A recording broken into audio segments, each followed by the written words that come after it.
तुम्ही पाहताय राज्यातील शेतकऱ्यांसाठी आजच्या दिवसभरातील महत्त्वाच्या घडामोडी। जोताला जुंपून घेणाऱ्या त्या शेतकऱ्याला तातडीची मदत, कृषी मंत्र्यांनी माहिती दिली। मनुष्यचलित सायकल उपलब्ध करून देण्यात आली। राज्यात 1,10,00,000 हेक्टरवर पेरण्या पूर्ण, 20 तालुक्यांमध्ये पावसाचे प्रमाण अल्प, दुबार पेरणीचे संकट, बहुतांश विभागात सरासरी इतका पाऊस।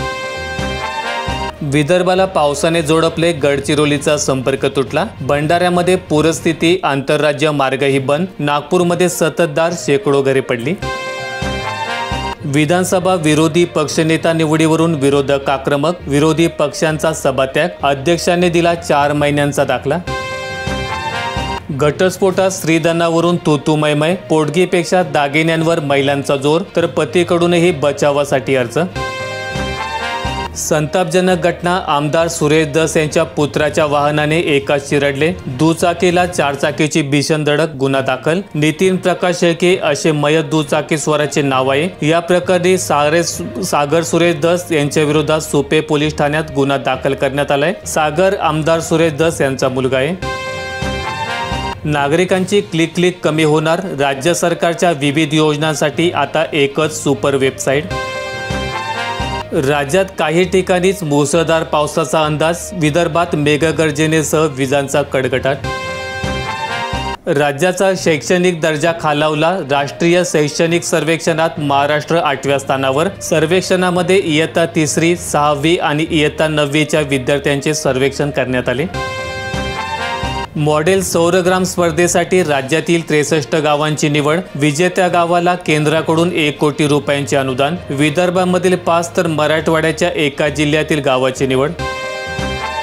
मनरेगासाठी निधीचा तुटवडा, 2,230 कोटींची थकबाकी। ग्रामीण रोजगार योजनेत अडथळे, स्थानिक यंत्रणांची कसरत। राज्यात मनरेगा योजनेअंतर्गत झालेल्या कामांचे 2,230 कोटी रुपये थकीत असून निधी अभावी अनेक गावांमध्ये कामे ठप्प पडलीत। गडचिरोली जिल्ह्यात पावसाचे थैमान, 16 मार्ग बंद, नदी नाले ओसंडले, जनजीवन विस्कळीत। भंडारा जिल्ह्यात संततधारेने जनजीवन विस्कळीत, वैनगंगेने गाठली धोक्याची पातळी, घरांची पडझड, सर्वच महसूल मंडळात अतिवृष्टी, प्रशासन पूर परिस्थितीसाठी सज्ज। चंद्रपूर जिल्ह्यातील ब्रह्मपुरी, नागभीडमध्ये अतिवृष्टी, जिल्ह्यामध्ये 24 तासात 49.8 मिलीमीटर पाऊस, सतर्क राहण्याचा इशारा। नाफेडच्या कांदा खरेदीवर शेतकऱ्यांचा रोष, दलालांची मक्तेदारी उघड। कांदा खरेदी मोहिमेमुळे शेतकऱ्यांना दिलासा मिळण्याची अपेक्षा होती, मात्र प्रत्यक्षात ही खरेदी दलालांच्या नियंत्रणात गेल्याने शेतकऱ्यांचा अपेक्षित लाभ होताना दिसत नाही। जिल्ह्यातील सेतू केंद्रांची तपासणी होणार, आता केंद्राबाहेर दर फलकाची सक्ती, सेतू केंद्रांच्या संचालकांमध्ये धास्ती। अजिंठा परिसरात वन्य प्राण्यांमुळे पिकांचे नुकसान, शेतकरी झाले हतबल, वन विभागाने बंदोबस्त करण्याची मागणी, वन विभागाच्या दुर्लक्षामुळे शेतकरी त्रस्त झाले। दिंडोरी तालुक्यात डाळिंबाचे 300 हेक्टर क्षेत्र बाधित, कृषी विभागाकडून पाहणी न करताच पंचनामे। घरकुल आवास योजना अनिश्चिततेच्या भोवऱ्यात, नवीन उद्दिष्ट देणार नसल्याचे स्पष्ट, हजारो लाभार्थ्यांच्या स्वप्नांवर पाणी, नव्याने उद्दिष्ट देण्याचा राज्याचा निर्णय।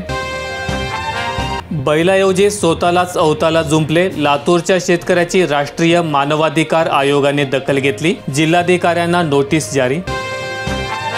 पुणे बाजार समितीची झाडाझडती, संचालक मंडळाचा कारभार चौकशीच्या फेऱ्यात। डाळिंब चोरीने शेतकऱ्यांचे डोळे पाणावले, पोलिसांचे डोळे उघडतील केव्हा, दौंड, इंदापूर, बारामती आणि जुन्नर तालुक्यात घटना वाढल्या। सततच्या पावसाने खरीप हंगाम वाया, आंबेगावच्या पूर्व भागातील स्थिती, सोयाबीन, वाटाणा, भुईमूग आणि मका पिकांचे पंचनामे करण्याची शेतकऱ्यांची मागणी।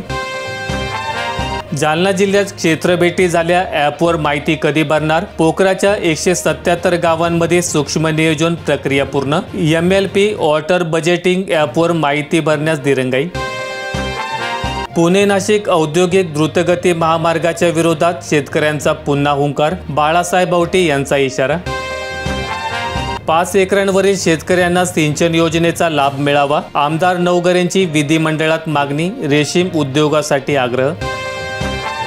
चंद्रपूर जिल्ह्यात संततधार शिवार जलमय पुराने 12 गावांचा संपर्क तुटला। गोसेखुर्द धरणाचे 33 गेट उघडले। वैनगंगा नदीकाठील गावांना सतर्कतेचा इशारा। खुल्या खाणीतील कोळसा उत्पादनावर अनिष्ट परिणाम।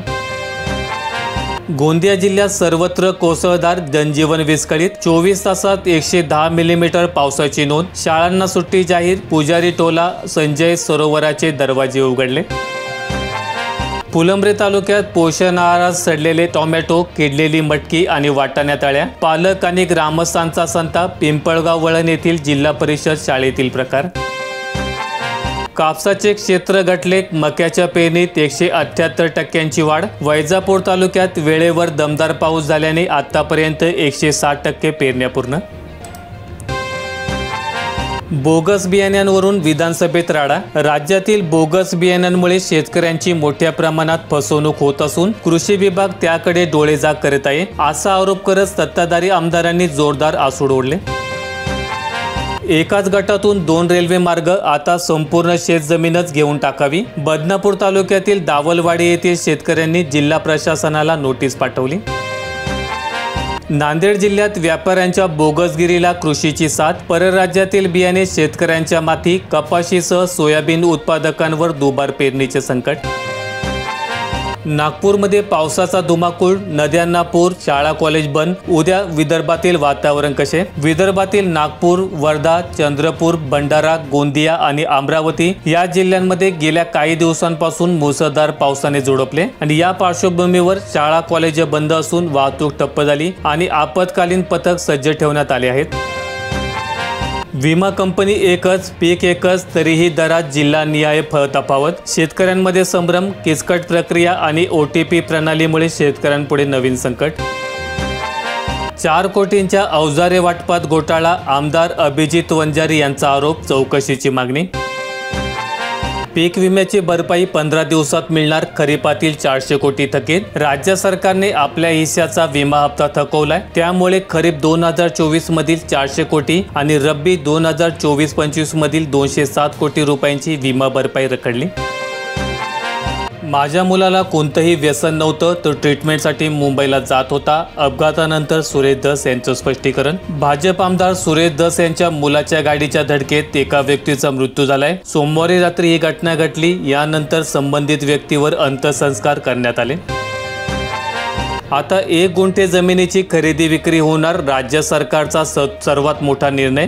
राज्य सरकारने जमीन तुकडेबंदी कायद्यात सुधारणा करून काही शिथिलता आणली आहे आणि यामुळे विहिरी, शेतजमिनीला जाणारा रस्ता आणि केंद्रीय व राज्य ग्रामीण घरकुल योजनेच्या लाभार्थ्यांना जमीन खरेदी करता येणार आहे आणि याबाबत राज्य सरकारकडून काही दिवसातच SOP जारी केला जाणार आहे। माहिती आवडल्यास व्हिडिओला लाईक करून दररोजच्या बातम्या पाहण्यासाठी चॅनेलला सबस्क्राईब करा। धन्यवाद।